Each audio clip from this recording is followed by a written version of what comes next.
Hello everyone, this is Christy from MyScrapbookEvolution.com bringing you another episode of Two Creative Expats. We'll be looking at my family's transatlantic move to Abu Dhabi. But before I get into that, I want to be sure and introduce my friend Jennifer. She's the other creative expat and she'll have a video on her channel featuring a project as well. And you'll be able to see her project. I'll link it up in the video notes below.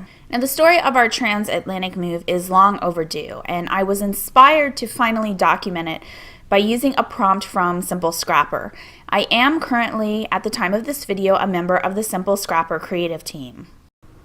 So as I mentioned, I'm documenting our move across the Atlantic Ocean. This is a transatlantic flight, my first one, so I was really excited because I've always wanted to do this since I was a little girl. I'm dealing with a lot of different photos, and while they are all related, they're at different stages of my journey. So I chose to use a grid to document it. Now you could do this with a 12 by 12 page for any move, not just a transatlantic or international move, but also a local one. In my case, I chose to use a pocket page because I felt like this would be fast and easy. And I also have a ton of these travel themed pocket page cards. So it was finally my turn to use some of them. I have a tendency to kind of over collect those because they're one of my favorite themes. So what you're seeing in this set of photos are, again, 3 stages of our move. The first one being where we were packing up our living room.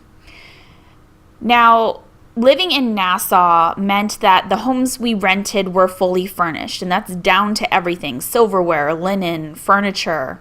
So we actually owned very little moving out of Nassau. And while you're seeing furniture in that picture, we're leaving that all behind. Of course, that came with the apartment. It's not ours. In the second photo, you were seeing pretty much everything we owned. It fit on that truck, 35 boxes. That's all we took with us, along with 6 suitcases. The suitcases had basic homeschool supplies, pretty much all of our clothing. We packed very little into our boxes because we were able to fit the clothing we owned into the suitcases, and a few things that we thought we would need during the month or so it would take to get our items shipped over to us. Once those boxes were picked up, we were pretty close to the time that our move was occurring. And I just kind of divided that section of time between our actual plane flight with tickets using a simple navy small pocket card. The next 2 photos are of the physical move for us. Our items had already been shipped into storage and we're just awaiting the final say-so of where our apartment address was going to be in Abu Dhabi. We didn't have an address to live in at this time. The first photo is my son in the waiting room in Nassau. That's the last time we were going to be in that particular plane lobby, or I should say airport lobby. And from there we flew to Atlanta, where we had a short several-hour layover, and that's the second waiting room you're seeing. And then we had about a 13-hour flight straight into the UAE, where we landed in Dubai, and we took a van. Someone picked us up from my husband's company, and they took us to our hotel apartment where we were going to stay for the next month while we transitioned to an apartment while we found it. That first picture in the hotel that you're seeing is our first meal in the UAE. We were tired, we ordered room service, and our hotel room's pretty neat at that point because we had just started living in it. It's a 1-bedroom. My son slept on the pull-out sofa. We had a kitchen and everything that we needed, but it was our home for the next month.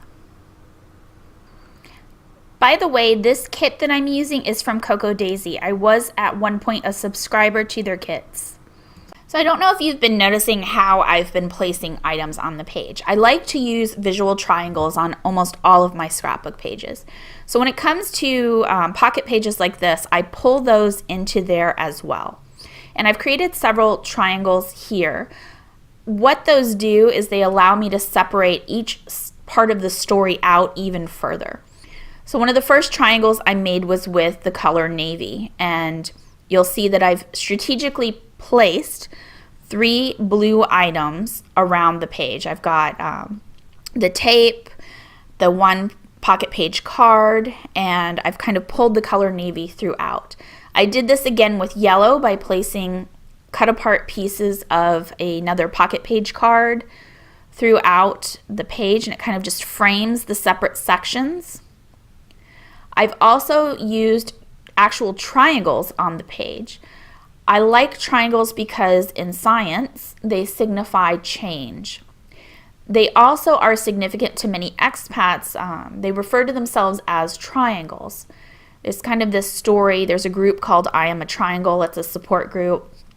And the story is that, when you're in your country, you're one type of person. Say you're a shape, like a circle or a square, and then you move to another country full of people of another shape. And when you come out of it, you've changed.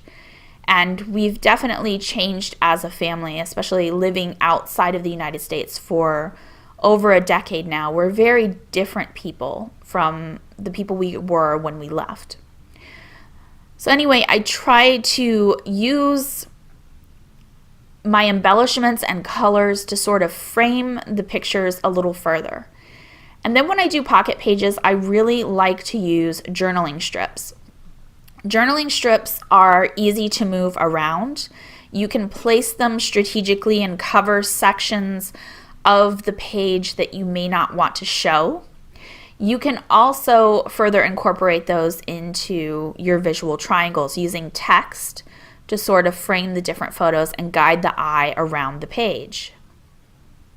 And of course, if you make a mistake when you're writing on a journal strip, you can just cross it out and use another piece. I also like that it uses up a lot of my scraps and I'm left with very little paper at the end. Jen and I kind of were hoping to do this project on a monthly basis and share a little bit of our expat lives with you. And of course, that didn't happen right away. She got sick, my family got sick. I think this is the first month of this year of 2018 that I have not, or someone in my family has not been ill. So we'll post as frequently as possible. This is a look at the final page, and we plan on sharing more looks like this into how we document our lives as expats. And of course, you can use some of these tips to document your own life and your own travels, even if you aren't moving country to country. Be sure to stop by Jen's page, I should say her YouTube channel, so that you can see her take on this project.